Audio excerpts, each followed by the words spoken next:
It's Friday, Feedback Friday, the feedbackiest day of the week. Ha, it's Feedback Friday, and I am wearing my This Is How We Do It shirt, and I've got the Mogan David, because we have a ceasefire in Israel, Palestine, Israel, and Gaza. It might get broken by the time this video airs, but for right now, there's a ceasefire, thank God, and I'm gonna make Kiddush for that. No, I'm not really gonna pray, because this is a joke, but it went, when you're practicing praying, you say Baruch Hashem instead of the real thing, so Baruch Hashem, Kanena Hora, Poo Poo, Shalom, Shalom, Kiddush, ceasefire. There we go. Oh, that stuff tastes like Coca-Cola mixed with grape juice. I forgot how nasty that stuff is. I don't get this stuff at Passover. I got this as a joke. Because I think we need a little levity. Things have been raw. For people who do not watch my Twitch content, or you watch it on YouTube, you don't watch it live, the gameplay stuff, there is a member of my Twitch community who is actually in Israel. He was in and out of bomb shelters this week. So, you know, we were getting play-by-plays Tuesday night and then Thursday afternoon. And people were blessedly quite good about it. If anybody had strong feelings, they, you know, kept them to themselves. It is possible, right? And I'm greatly, greatly, greatly appreciative of that. Because what I love about stuff like that happening is it shows it can be done. And that's very important to show it can be done, because if you look at Facebook or Twitter or anything like that, it kind of makes you weep for humanity in that way. And the fact that we can have chats, you know, we don't censor topics on Twitch.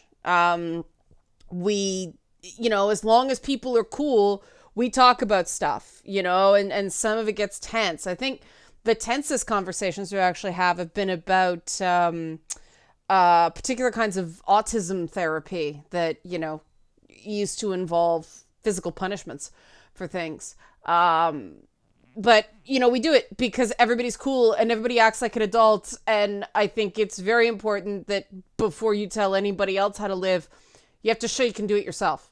So if you agree with this sentiment and what we're trying to do in terms of community here, help support this channel, become a monthly patron, patreon.com/LeannaK. There is a special patrons only thing happening tonight. So I forgot to switch over. There we go. But yeah, I'm excited about the thing tonight. But let's get to your comments. I'm going to start with a couple from Wellness Wednesday. Despite the opening of this video, we're not going to get political here, okay? I'm not going to talk about Middle East stuff here, except in one exception, because it was a funny joke related to video games. We're going to strictly deal with comments about the Kotaku and IGN reporting, not even reporting, picking a side of the whole thing. Because they weren't doing any live reporting. It was just, here's a bunch of Palestinian charities, you know. So we're not going to cover the politics of it. We're going to cover the gaming news website element of it. But with Wellness Wednesday, a lot of people don't watch Wellness Wednesday, but so I'll do a brief recap. We were talking about when you encounter bigotry. I made it very clear that the primary issue that a lot of people on this channel encounter is ableism. And a lot of people took that in context. So there was some discussion about the R word. Begins with R, ends with D, featured prominently in Tropic Thunder. I don't use the word anymore because it hurts people. Of course, talking about that means I got multiple comments of, that's censorship. The word censorship is rapidly being ruined, okay? It's very important to minimize censorship, but considering people's feelings and behaving accordingly is not censorship. It's being a decent human being.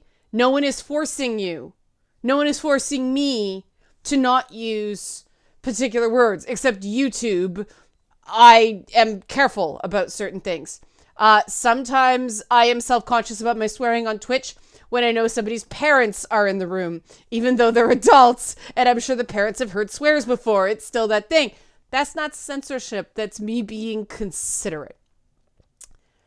I do not understand this obsession some people have with speaking every thought that's in their heads every hour of the day. No restraint, no consideration for other people.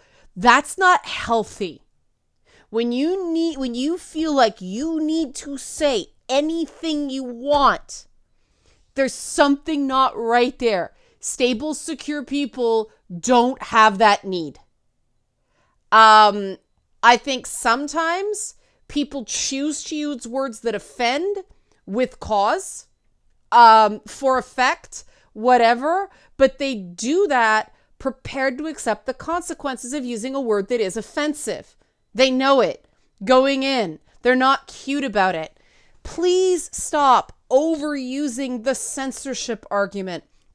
It is weakening the fight against censorship.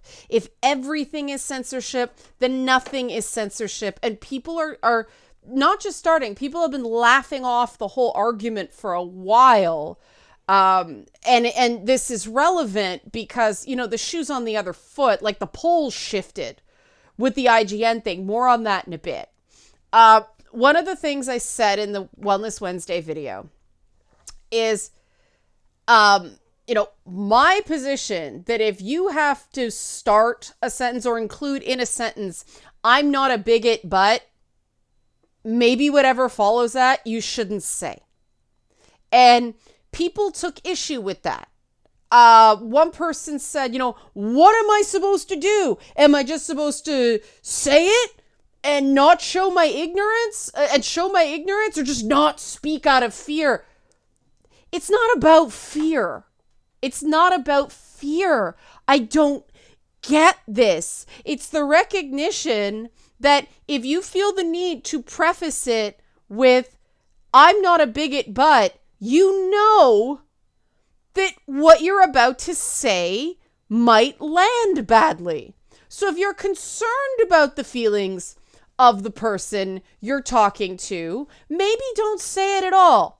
You don't have to make noise like a child whose diaper has been soiled every time you get a thought. I don't.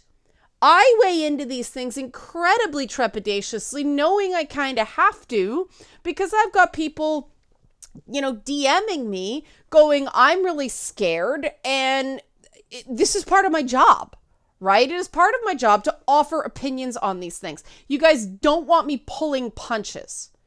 And that was something I almost did on Wednesday, precisely because I don't want to be lumped into with these people that just everything that comes into their head, they think there's a requirement that it comes out of their mouth, or they're being censored, they're being repressed. And this, a particular political alignment doesn't own this. We saw that this week. Again,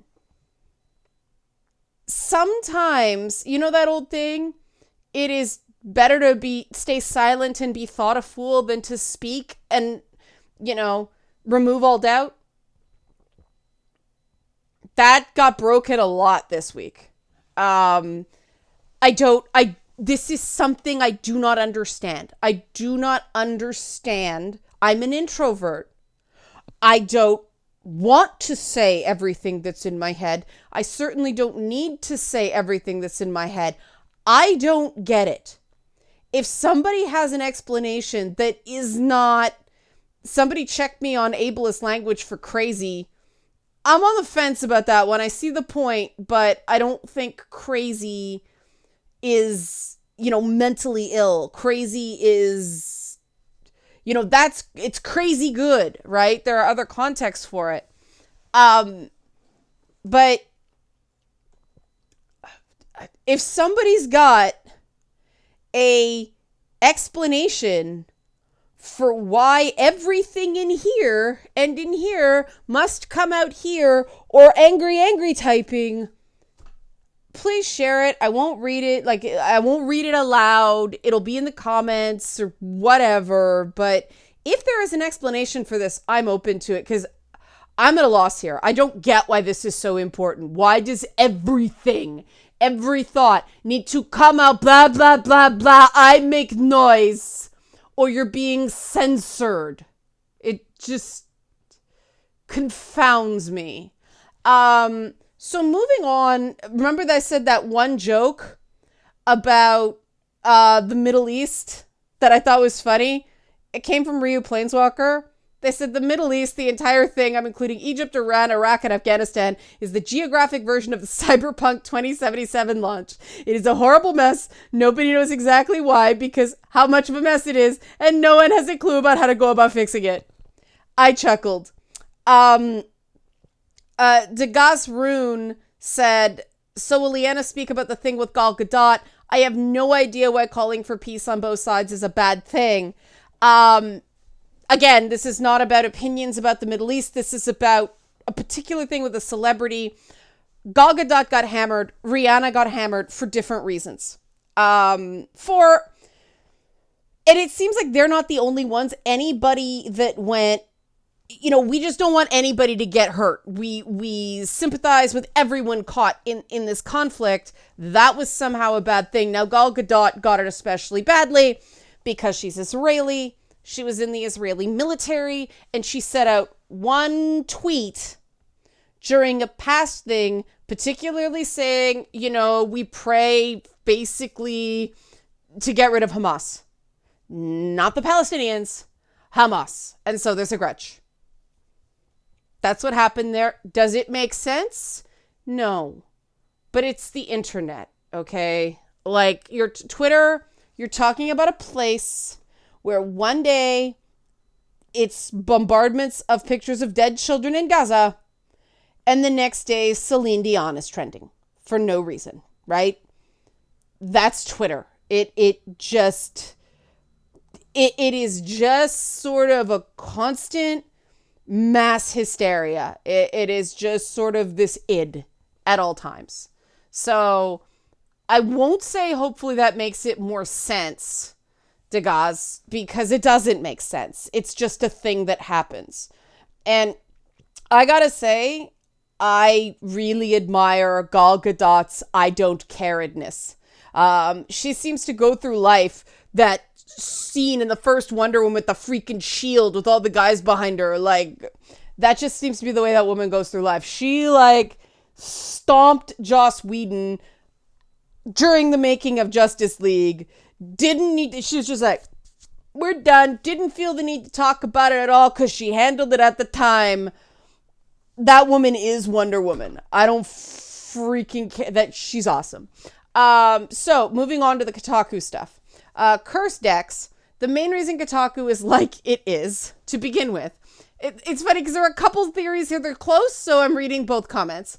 Is because it's filled with people who could not land their dream job at a news network. That's why they jump at any and all opportunity to get political and try to breach out of their game coverage jail. And this was just too good for them to let it pass. Good taste be damned. And then Wintry D said, Kotaku yet again shows that the writers they hire do not have any desire to cover video games. They want to write for something like The Atlantic, but were unable to make the cut or did not know the right people to get hired there.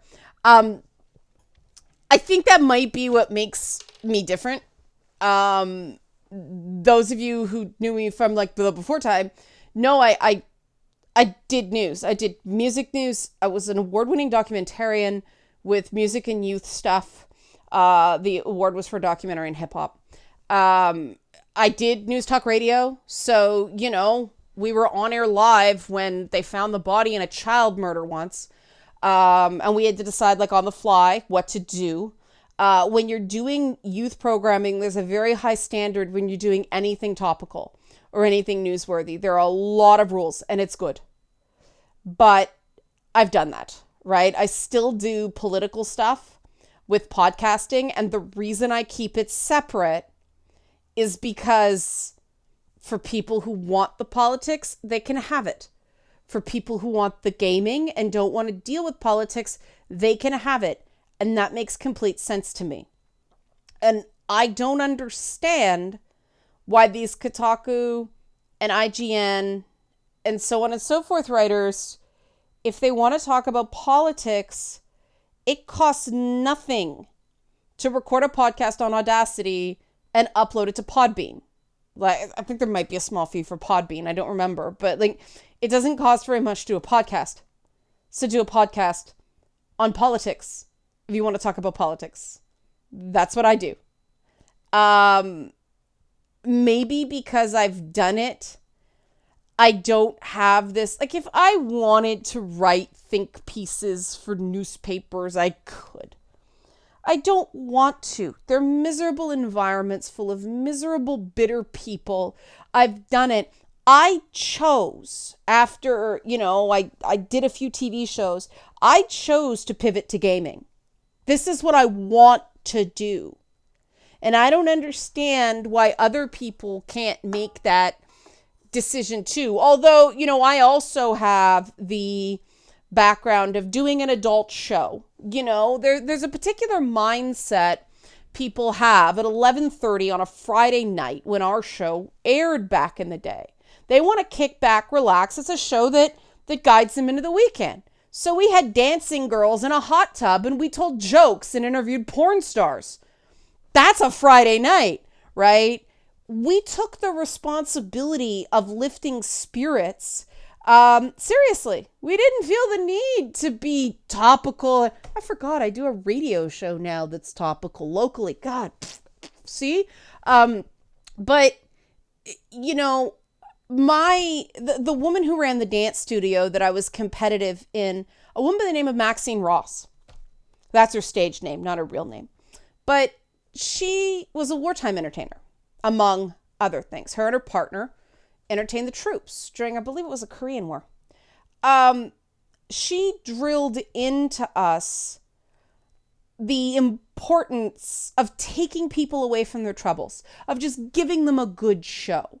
And yeah, sometimes people mistake being big energy because it's a video and supposed to be entertaining as me being angry or me being unhinged. I think that's partially projection. That's what they want to see.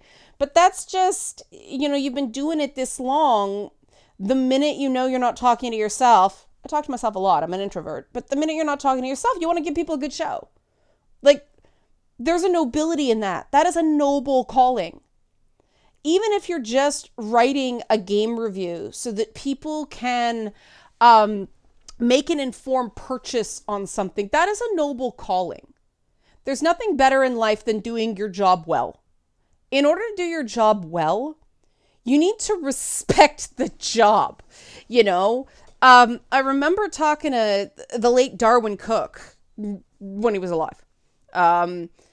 Comic book artist, brilliant comic book artist, right? Darwin was a very humble guy. And I remember interviewing him at a comic book convention. And again, we were on, right? But we were in front of an audience, but he was saying he didn't consider himself an artist so much as he considered himself a craftsman. That comic books are about producing a particular thing for a particular audience for a particular purpose. It was more like making a dining room table set and chairs than an oil painting. And that always stuck with me because here's this guy. I mean, there are few people as good at, rest his soul, at sequential art and clean line art and knowing exactly what to put on a page and no more than Darwin Cook. The guy was amazing at cartooning. He was amazing at comic books. He was amazing at animation. And to hear him prefer to refer to himself as a craftsman as opposed to an artist, that stays with you. When a guy that good takes that perspective, you're like, maybe the fact that he's good is connected to that perspective. And I realized a lot of very successful comic book artists are similarly humble. The writers, somewhat different story. But the artists, yeah. And then, moving on from that, we got some comments that were political, but I like, okay, this is about the Middle East, but this could apply for games too, right? Oron Darklord said, throughout basically all of recorded human history, this is a comment excerpt, it's not the whole comment, but throughout basically all of recorded human history, it has been generally understood that wars of aggression are something that should be discouraged. The idea that starting a war and then losing it causes bad things to happen to you and the international community will not bail you out makes people think twice about being warmongers. Just as virtually nobody thinks it's actually fine to just grab people and throw them in dingy rooms for years, but we still do it to punish crime because that helps deter crime. This could really apply to everything that's wrong with gaming discussions, right? Gaming discourses. There are too many unprovoked, really aggressive swipes taken at both developers and the people who play video games, notably gamers, like the hardcores, the aficionados, right? The enthusiasts. So many unprovoked, aggressive acts without systems set up that effectively deter these sorts of things. Not only are they not deterred, they are rewarded. The person who howls loudest and gets the nastiest in particular ways gets their way. And we wonder why things are so bad.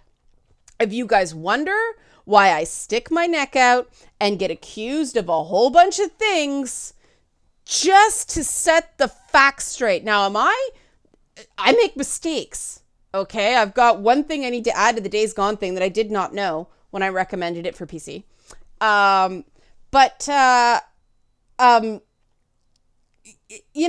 make mistakes, but they're honest mistakes. I'm not deliberately warping something to strawman a perspective to make it easier to attack. And I take a lot of shit for that. But you know what?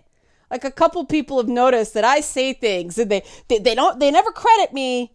But, all of a sudden an article appears about the thing I was talking about. All of a sudden somebody tweaks their talking point slightly. Like, it has an impact. And I'm despised because I'm effective.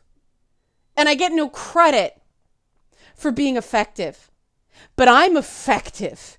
And by God, I take that. I take knowing I'm doing some good over popularity any day, no matter how many times I have to make the choice, the right thing over popularity. That's the nice thing about being an introvert.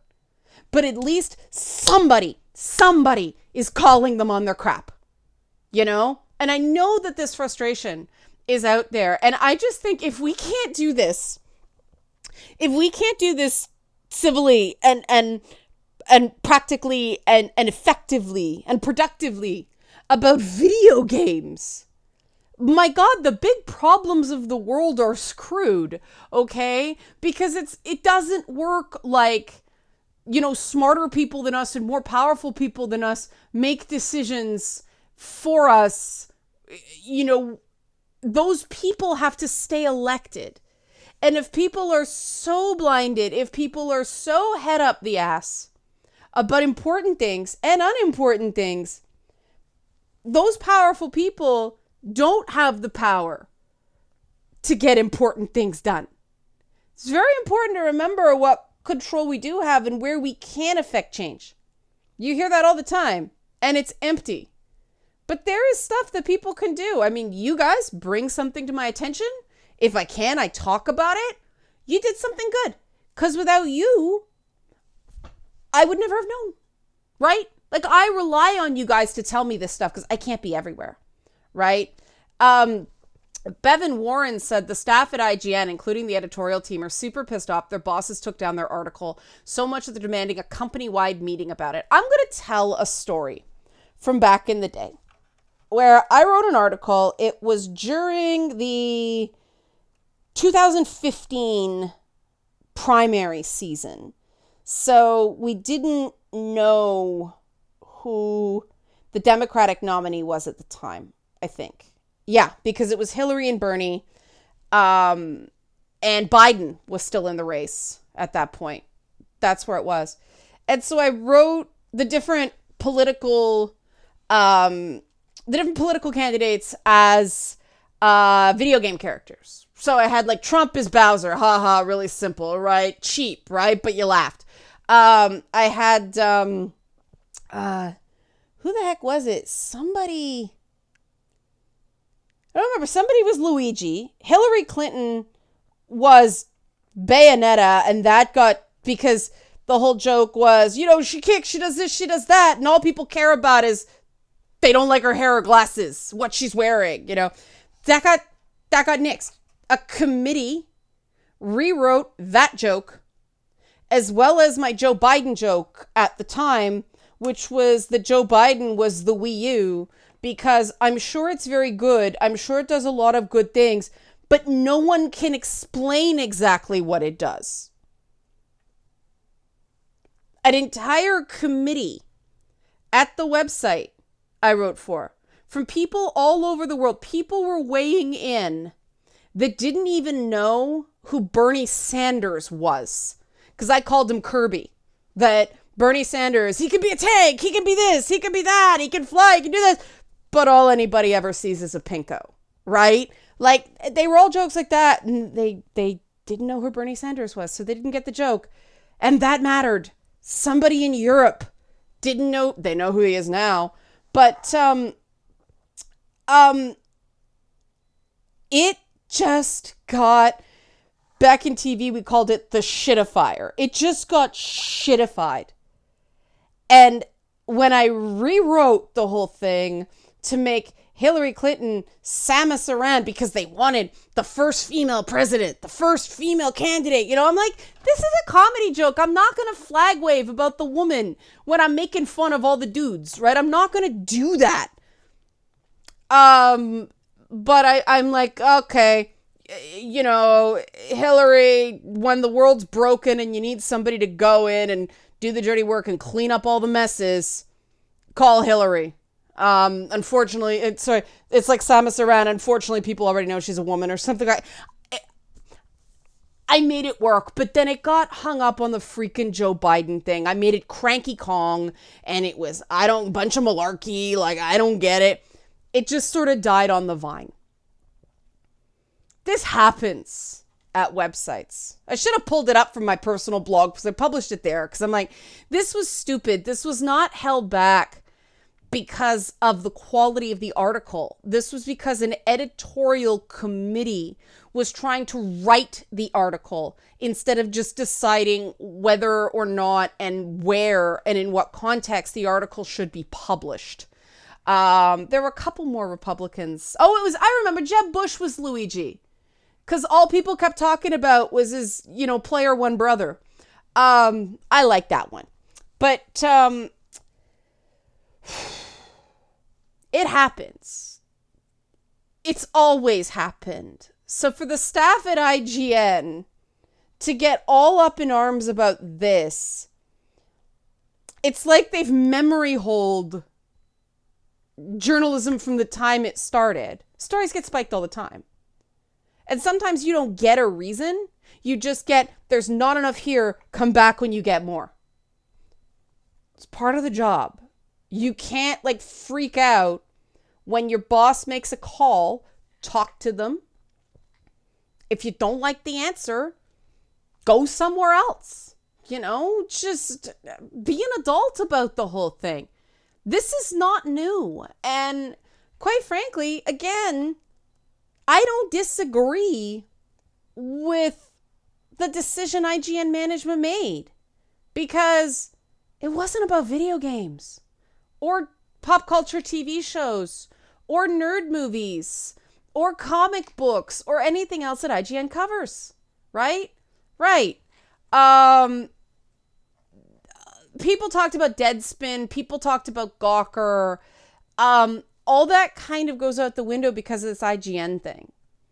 It is just people not